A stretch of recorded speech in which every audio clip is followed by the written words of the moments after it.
이것은 오늘 우리에게 주시는 하나님의 말씀입니다. 이 말씀의 근거에서 전적인 하나님의 은혜라는 제목으로 우리 이우리 목사님 나오셔서 말씀 증거해 주십니다.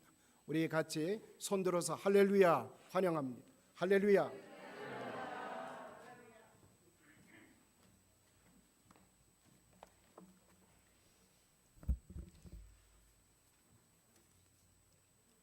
오늘 이곳에 이렇게 불러주신 하나님 아버지께 또 귀한 우리 회의빌 한인 장로교회 성도 여러분 한 분 한 분께 깊은 감사를 올려드립니다. 전적인 하나님의 은혜라는 말씀으로 말씀 나누기 원합니다.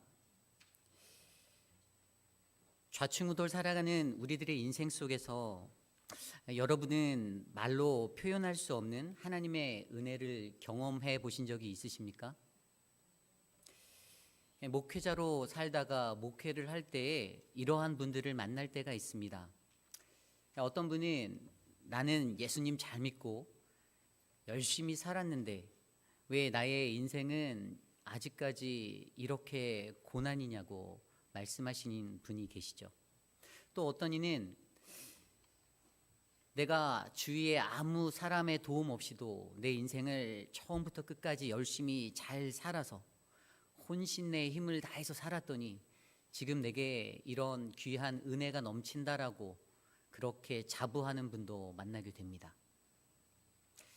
그리고 마지막으로 또 다른 이는 절대로 나의 힘으로는 할 수 없었는데 지금까지 나의 삶 가운데 채우시고 인도하시는 그 하나님, 이것이 다 그분의 은혜라고 고백하는 분을 만나게 됩니다. 어찌 보면 지금 제가 말씀드린 이 세 가지 유형의 사람들, 이 사람들이 가지고 있는 이 모습은 오늘 이 시대를 살아가는 저와 여러분, 우리들 각자가 느낄 수 있는 우리 인생에 대한 평가가 될 것입니다. 그렇게 평가되는 삶을 만나며 목회자로서 저도 스스로 제 삶을 되돌아보게 되었습니다. 과연 나의 인생은 어떠한가? 나는 어떠한 모습으로 지냈는가? 그러다 보니 어린 시절에는 매우 어려웠던 가정 형편으로 인하여서 하나님 왜 내게 이러한 모습이 주어졌습니까? 라고 하나님께 불평했던 기억이 났고요. 또 젊은 날에는 내 스스로 열심히 땀 흘리며 살아 이루었을 때 내가 이루었다라는 나만의 자부심, 그 교만함에 섰던 적도 있습니다. 그러나 어느덧 하나님을 인격적으로 만나고 예수 그리스도를 나의 구주로 인정한 이후의 삶 가운데 제 삶의 고백이 분명 다른 것을 발견하게 되죠. 그 고백은 바로 모든 것이 다 하나님의 은혜입니다. 하나님의 은혜. 은혜, 우리의 삶 가운데 은혜란 무엇입니까? 세상에서는 사람이나 신, 어떤 사람에게 베품이나 도움을 받고 고마운 마음을 갖는 것, 그런 은공이나 은덕을 은혜라고 표현합니다. 그런데 성경은 예수 그리스도를 믿는 우리들에게 은혜란 그런 것과는 전혀 다른 그냥 하나님의 전적인 섭리, 그래서 늘 작은 것에도 나쁜 것에도 감사할 수 있는 마음이라 우리에게 말씀하시죠. 오늘 우리가 묵상한 본문 창세기 20장 1절로 7절까지의 말씀은 그러한 하나님의 은혜를 보여주고 있습니다. 매우 인간적이고 그래서 연약한 모습을 가진 아브라함에게 나타내신 하나님의 은혜는 오늘 이 시대를 살아가는 우리 모두에게 하나님의 은혜가 무엇인지, 우리는 왜 그 하나님의 은혜를 바라고 서야 하는지 말씀으로 함께 묵상해 보기 원합니다. 오늘 첫 번째로 아브라함은 하나님의 은혜를 받은 자였습니다. 성경에 기록된 아브라함, 우리는 그를 믿음의 조상이라 말합니다. 오늘 우선 우리는 아브라함의 현재 영적 상태를 생각해 보아야겠습니다. 오늘 말씀 1절, 2절 말씀인데요. 제가 읽어드리겠습니다. 아브라함이 거기서 네게부 땅에 옮겨가 가데스와 술 사이 그랄에 거류하며 그의 아내 사라를 자기 누이라 하였으므로 그랄 왕 아비멜렉이 사람을 보내어 사라를 데려갔더니. 아멘. 여기에서 우리의 눈에 가장 먼저 들어오는 것이 무엇이죠? 그것은 바로 아브라함이 거짓말을 한 것입니다. 아브라함은 그가 그랄에 거할 때에 거짓말로 자신의 인생을 망칠 뻔한 그러한 사람이었습니다.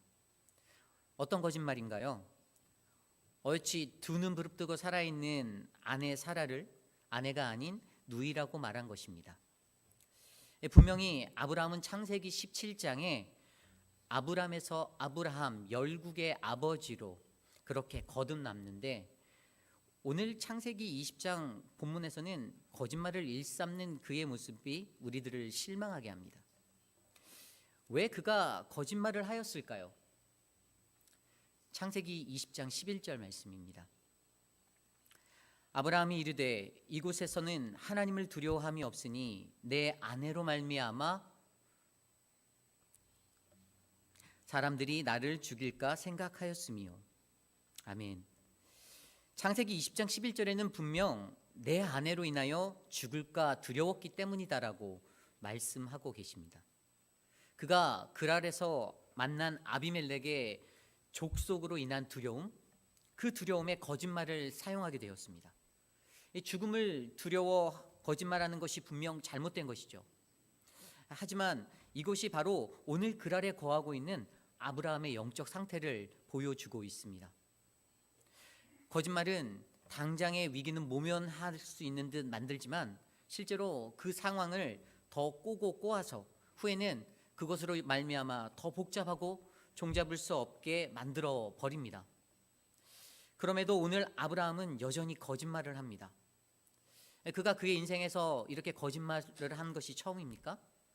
그렇지 않죠. 그가 거짓말을 하는 것, 이것이 벌써 두 번째입니다. 창세기 12장에 보면 아브라함은 이미 애굽왕 바로에게 자신의 아내 사라를 자신의 누이라고 속인 적이 있습니다.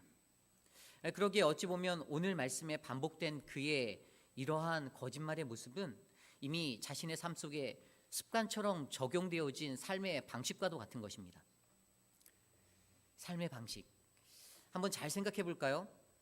그 시대를 살던 사람들은 나라가 아닌 수많은 부족, 족장의 삶들을 살았습니다.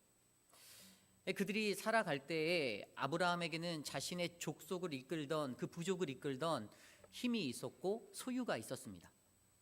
또한 부족의 리더로서 자신이 이 부족을 잘 이끌어야 한다라는 책임감, 그 의무도 있었습니다. 특별히 유목민족으로 살아가던 그들에게 여기저기 떠돌며 살아가는 인생은 당연한 것 아니겠습니까?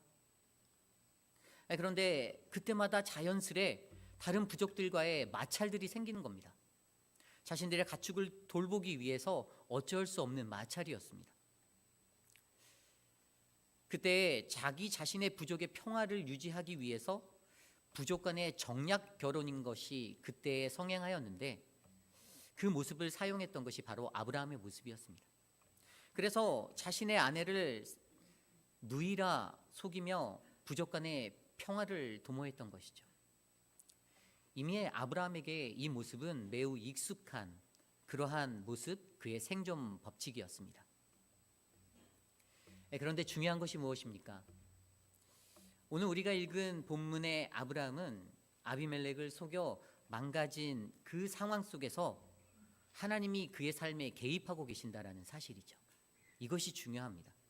하나님의 개입. 어떻게 하나님이 개입하시나요? 아브라함의 거짓말로 인해 피해본 사람은 아비멜렉입니다. 오히려 하나님은 근데 그의 삶, 그의 꿈속에 나타나 주셨어요. 그에게 사실을 전하고 경고하시고 이렇게 말씀하십니다. 사라를 돌려보내라. 아니면 너가 죽을 것이다. 아비멜렉 입장에서는 이것이 얼마나 황당한 일입니까? 아비멜렉이 오늘 읽었던 5절 말씀에 주님 저는 몰랐습니다. 그리고 6절에 하나님께서 이렇게 대답하십니다. 네가 온전한 마음으로 그런 것을 내가 다 안다.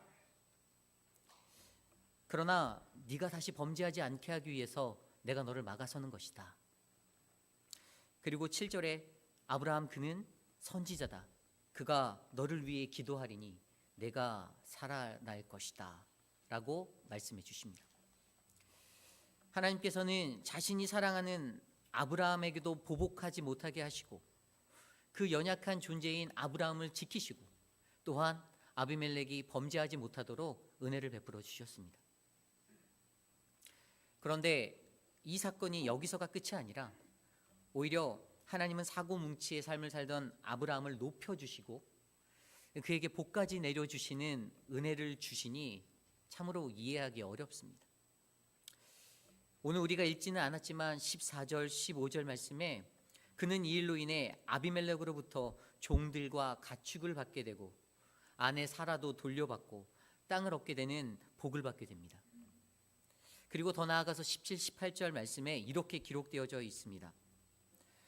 아브라함이 하나님께 기도하매 하나님이 아비멜렉과 그의 아내와 여종을 치료하사 출산하게 하셨으니 여호와께서 이왕에 아브라함의 아내 사레의 일로 아비멜렉의 집의 모든 태를 닫으셨음이라.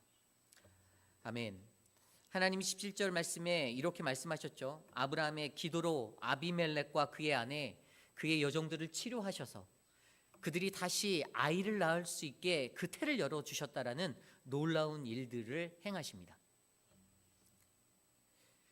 오늘 이 본문의 이야기를 저와 여러분은 어떻게 이해할 수 있습니까?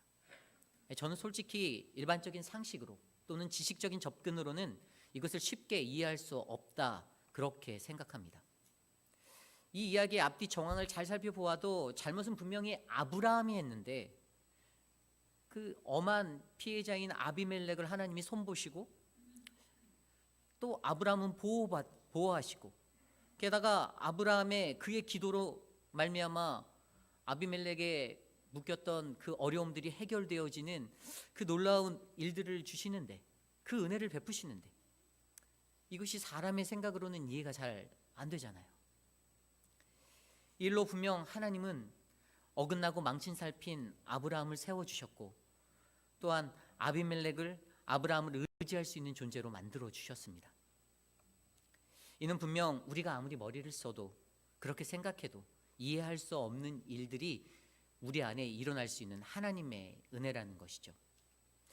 확실한 것 한 가지는 바로 이것입니다. 이것이 바로 성경이 우리에게 말씀하고 계시는 하나님의 은혜입니다. 이처럼 하나님의 은혜는 우리가 이해할 수 없는 것입니다. 제 아무리 이해하겠노라 그렇게 외쳐도 그 극한 상황과 그 고난의 시간에 감사합니다, 축복합니다라고 말할 수 있는 것이 얼마나 어려운 일인지 잘 아시지 않습니까? 그럼에도 하나님은 여전히 연약한 존재인 아브라함을 축복하여 주셨습니다. 그 이유는 하나님이 보시기에 아브라함이 얼마나 연약한 존재인지, 그래서 더욱더 사랑할 수밖에 없는 존재인지를 그분이 알려주시고자 했던 것이죠. 말씀 속에 아브라함은 매우 연약한 존재입니다. 그는 하나님이 부르시고 사용하심에도 믿음의 조상, 열국의 아버지라는 그 호칭에 얼맞지 않은 인간적 실수가 많았던 존재였습니다. 그런데도 우리는 여전히 그를 아브라함, 열국의 아버지, 믿음의 아버지라 부르지 않습니까? 왜죠? 그는 전적인 하나님의 은혜를 받은 자였습니다. 아브라함의 업적과 그의 공로와 그의 명성으로 얻은 것이 아닌 그저 하나님이 부어주시는 은혜, 그것 때문입니다. 오늘 아브라함은 이렇게 하나님의 은혜를 받은 자였습니다. 오늘 두 번째로 우리의 인생에도 하나님의 은혜가 필요합니다. 우리의 인생에도 하나님의 은혜가 필요합니다. 오늘 본문 말씀에는 인생에 관한 더 큰 영적 의미가 담겨져 있습니다. 우리 다 함께 읽어볼까요? 1절 말씀입니다. 우리 한 목소리로 합독해 보겠습니다. 시작. 아브라함이 거기서 내북의 땅으로 옮겨가 가데스와 술 사이 그랄에 거류하며. 아멘. 말씀에 오늘 아브라함이 내북에서 좀 더 올라가 가데스와 술 사이에 있는 그랄에 거한다라고 기록되어져 있습니다. 그랄은 어디인가요? 그랄은 지정학적으로 수르강가 있는 애굽 땅의 술, 그리고 가데스라 하는 가나안 땅의 그 사이에 있는 중간 지역이 바로 그랄입니다. 성경에서 가나안은 하나님이 약속을 해주신 그 약속의 땅이고요. 애굽에는 늘 풍요가 있었던 그러한 땅이었습니다. 그리고 그 사이에 있는 땅 바로 그랄이 있습니다. 그러기에 영적으로 이곳은 하나님의 약속과 세상의 문명이 맞닿아 있는 중간 지역, 바로 아브라함의 일상에서 신앙적 문제에 부딪힐 수밖에 없는 일상의 장소였던 것입니다. 그래서 그랄을 생각하면 하나님과 세상 사이에 있는 저와 여러분 우리들의 일상이 떠오르게 됩니다. 그랄에 설 때 어떠한 일들이 일어납니까? 많은 이들은 세상의 풍요에 젖어 살아갈 때면 하나님의 약속을 붙잡는 그 영적 분별력을 잊어버릴 때가 있습니다. 그것들이 무뎌지는 거예요. 인생의 삶 속에서. 쉽게 말해 이 세상의 한복판 같은 그 그랄에 거할 때 우리가 모호하게 살아가는 겁니다. 하나님과 세상의 중간에 어정쩡하게 발을 딛고 살아가는 것이죠. 이것이 바로 그랄 우리의 인생입니다. 오늘 우리의 인생은 어떻습니까? 우리도 이 그랄에 거하고 있지 않습니까? 물론 늘 성령 충만하셔서 하나님의 약속의 땅에 서고 계신 분들도 분명히 계십니다. 하지만 여전히 많은 이들은 세상에서 살아남기 위해 거짓말을 해야 하고 속임수를 사용하기도 하고 그러한 습성이 몸에 배인 것도 잘 이해하지 못한 채 아무렇지 않게 살아가는 것이 그랄에 거한 우리들의 모습일 수가 있지 않습니까? 게다가 오늘 아브라함이 가진 거짓말의 모습은 창세기 26장에 이르러서 그의 아들 이삭에게도 동일하게 나타납니다. 창세기 26장 16절입니다. 아비멜렉이 이삭에게 이르되 내가 우리보다 크게 강성한즉 우리를 떠나라. 이 아비멜렉이 그의 아들 이삭에게 외쳤던 이 말이 왜 이랬을까요? 이삭은 이곳에서 블레셋 왕이었던 아비멜렉에게 자신의 아내 리브가를 아버지처럼 빼앗길 뻔하였습니다. 그리고 힘들게 팠던 7개의 우물도 빼앗기고 쫓겨났습니다. 그때에도 여전히 이삭에게도 아버지처럼 아내를 누이라고 속였던 거짓된 모습이 있었습니다. 이것이 무엇을 의미합니까? 그랄에 거한 인간적이고 모호함의 모습들이 사랑하는 우리의 자녀들에게 흘러갈 수 있다는 것입니다. 아버지의 모습을 보고 어머니의 모습을 보고 신앙생활을 하였던 우리의 자녀들이 그 부모의 모습을 따르는 것입니다. 오늘 이 시대를 살아가는 우리들은 어떻습니까? 저와 여러분 우리들의 모두의 인생 가운데도 오늘 아브라함과 이삭이 경험한 그 그랄에 거하고 살아가고 있는 그 삶이 펼쳐져 있는데 우리는 하나님을 믿는다 하면서도 나의 유익을 위해 남을 속이고 기만하는 일, 상처 주고 시기하고 질투가 난무하는 그러한 일상 속에서 헤매고 있을 때가 있습니다. 오히려 세상에 믿지 않는 이들이 더 정직하고 더 선하게 살며 예수를 믿는 이들이 더 비난받고 조롱받는 현실이 우리들의 가슴을 아프게만 합니다. 무엇 때문입니까? 그것이 바로 그랄과 같은 일상에서 우리의 삶이 세상 가운데 무너졌기 때문입니다. 그러므로 우리가 이곳 그랄에 거할 때 연약한 나를 위해 또 우리가 사랑하는 나의 자녀들을 위해 오직 하나님의 은혜가 부어지길 간절히 기도하길 축원합니다. 내가 최선을 다해 하나님을 사랑하고 내 이웃을 사랑하고 그래서 이 영적으로 힘들고 혼란한 이 그랄의 땅을 우리가 헤쳐 돌파해 나가기를 간절히 소망합니다. 그렇게 여전히 연약한 나를 위해 도우시는 하나님의 긍휼하신 그 은혜가 저와 여러분 우리 안에 넘치기를 간절히 축복합니다. 사랑하는 회의필 한인 장로교회 성도 여러분, 안심하시기를 부탁드립니다. 좌절하지 마십시오. 오늘 이 시간 우리와 여전히 함께 하시는, 우리의 삶 가운데 함께 하시는 그 하나님의 은혜가 있습니다. 그리고 우리에게도 여전히 그 은혜가 필요합니다. 이것을 믿으십니까? 문제투성이었던 그 아브라함의 인생 가운데서 하나님은 은혜를 베풀어 주셨어요. 그리고 오늘 이 시간 이곳에 모인 우리 모두에게도 동일한 그 은혜가 흘러 넘치고 있습니다. 우리의 삶의 가정의 문제로, 자녀의 문제로, 사업의 문제로 공고하십니까? 질병의 문제로 육신의 연약함으로 아파하고 계신가요? 그렇다면 우리에게 부어주실 전적인 그 하나님의 은혜를 믿으시기를 간절히 바랍니다. 내가 잘나서도 아닙니다. 내가 뛰어나서도 아닙니다. 내가 어떠한 상황에서 어떠한 상태에든지 어떠한 환경에 거하든지 하나님은 어제나 오늘이나 내일도 동일하게 그 은혜를 부어주실 하나님, 그리하여 우리를 세워주실 그러한 하나님이심을 믿으시기 바랍니다. 나의 추함에도 하나님은 우리를 사용하실 것입니다. 이것이 오늘의 두 번째, 우리의 인생에도 하나님의 은혜가 필요합니다.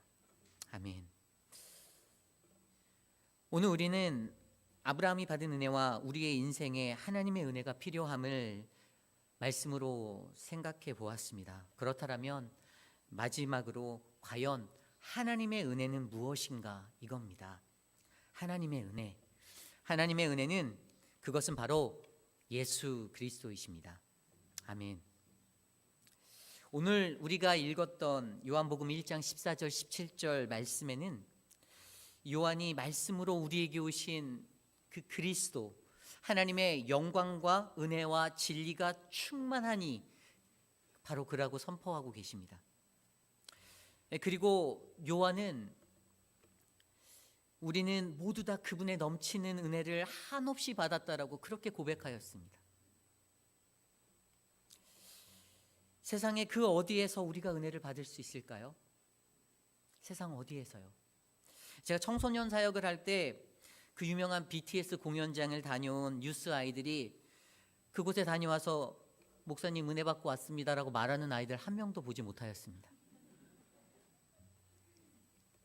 오히려 작지만 정성스레 준비한 수련회에서 또 어떤 세미나에서 또 늘 드려지는 우리들의 예배 속에서 조용히 묵상하는 개인적인 그 말씀의 묵상 시간 속에서 주님과의 깊이 있는 그 교제함, 그 만남으로 은혜 받았다라고 고백하는 분들은 자주 보았습니다.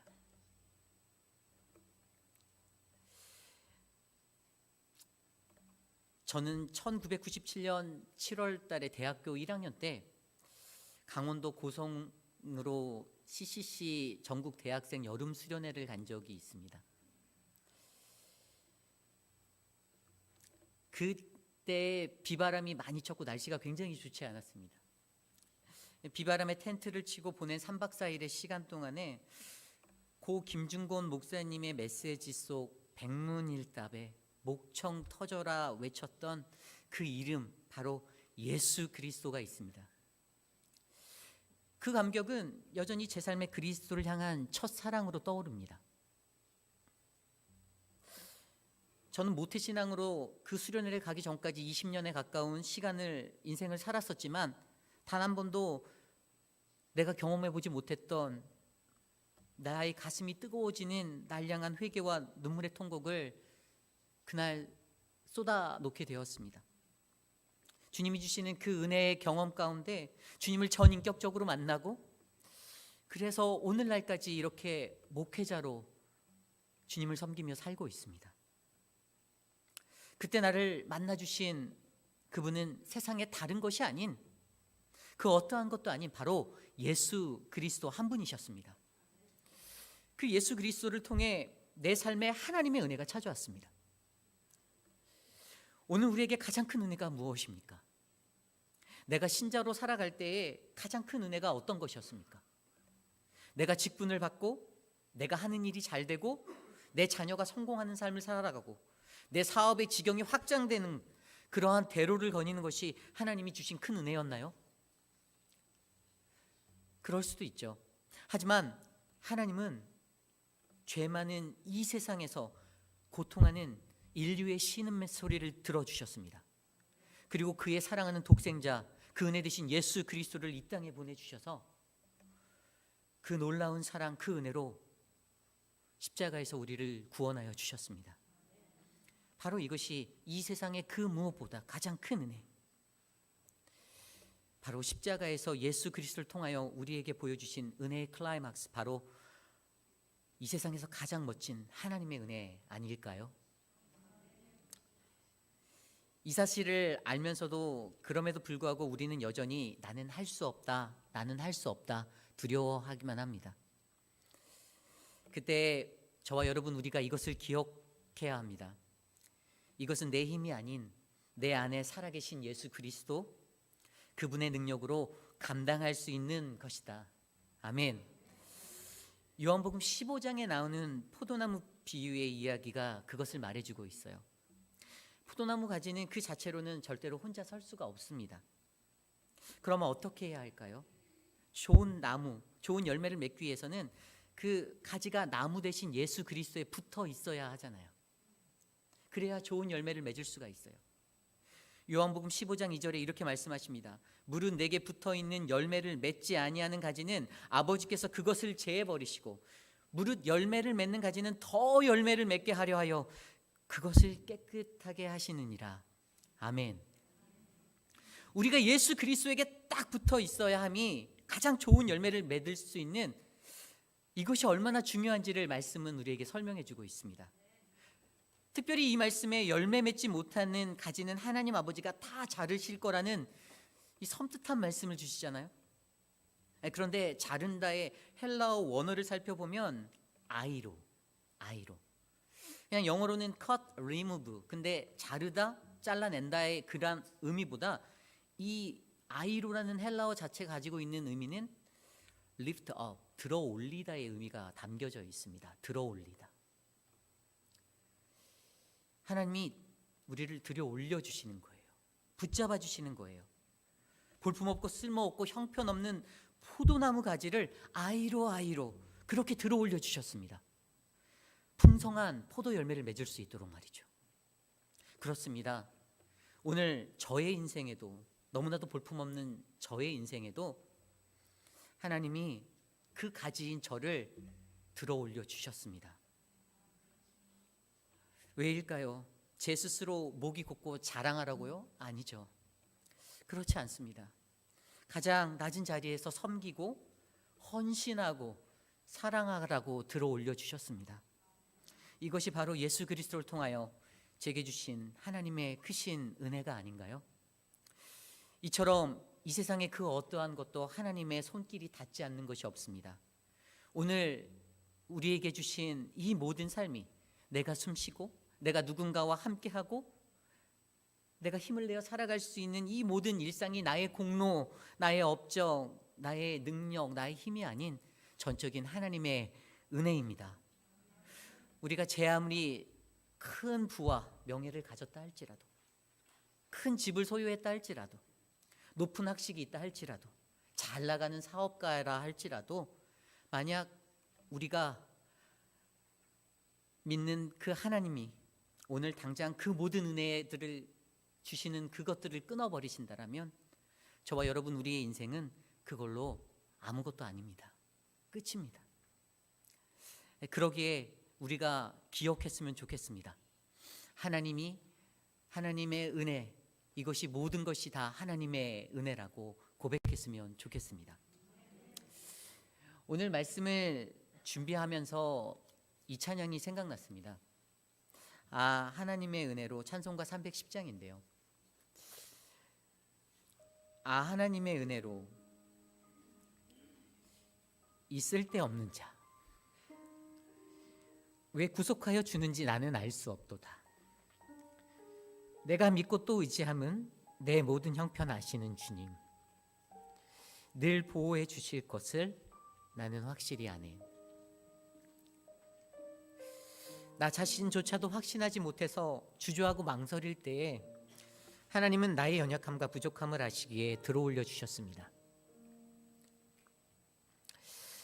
그리고 그러한 나를 세우시고 은혜를 베풀어 주시는 그 사랑으로 지금껏 주님 앞에 살고 있습니다. 하나님이 사랑하는 회입빛 아닌 장로교회도 지금까지 지켜주시고 보호하여 주셨습니다. 그것은 이곳에 속한 공동체의 한 사람 한 사람, 하나님이 너무나도 사랑하시는 여러분들을 통해서 지금까지 이루어 오신 전적인 하나님의 은혜입니다. 하나님은 여전히 회입빛 아닌 장로교회를 사랑하시고 회의빌 한인 장로교회를 위한 크고 놀라운 계획을 가지고 계십니다. 우리가 이 사실을 확신하고 기대함으로 소망하길 바랍니다. 그러한 하나님이 오늘 우리를 부르십니다. 내가 아무리 미천하고 연약하여도 보잘것이 없어도 사랑하는 내 아들아, 내 딸아, 내가 너와 함께 하리라. 두려워 말아라. 우리 이 시간 다 함께 자리에 일어나서 함께 찬양하기 원하는데요, 우리의 마음을 다해 신실하신 그 하나님께 전심으로 고백하기 원합니다. 함께 찬양하겠습니다.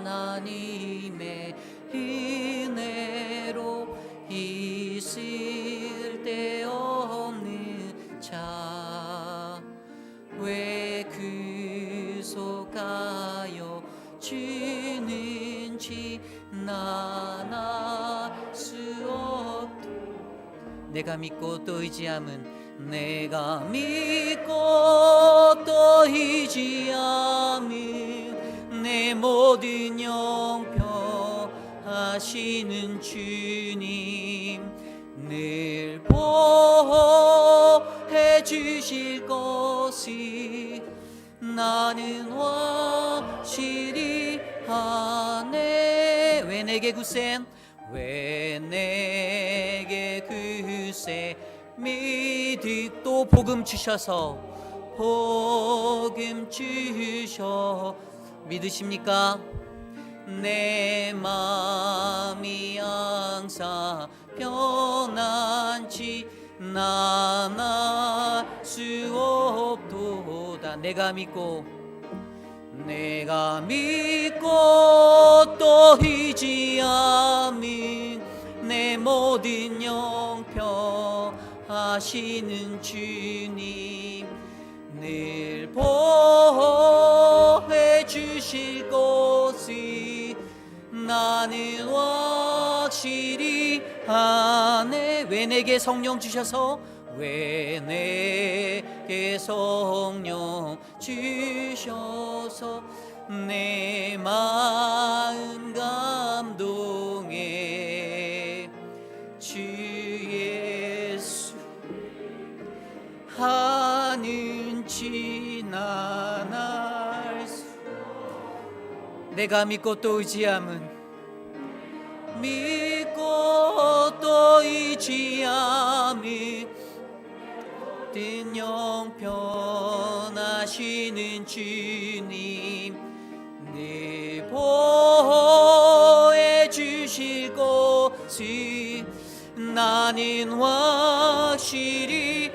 주 언제 강림하실지, 주 언제 강림하실지, 밤에 혹 낮에 또 주님 만나 그곳도 난 알 수 없. 우리 두 손 높이 들고 주님께 찬양합시다. 내가 믿고 또 의지함은 내 모든 영평 하시는 주님, 늘 보호해 주실 것이 나는 내가 믿고 또 의지함은, 전심으로 고백합시다.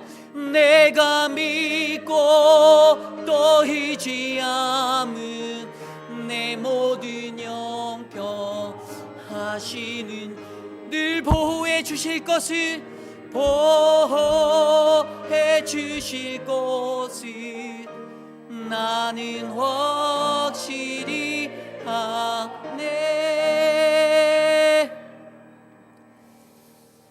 존귀하신 하나님 감사합니다. 우리에게 부어주신 주님의 은혜가 너무나도 큽니다.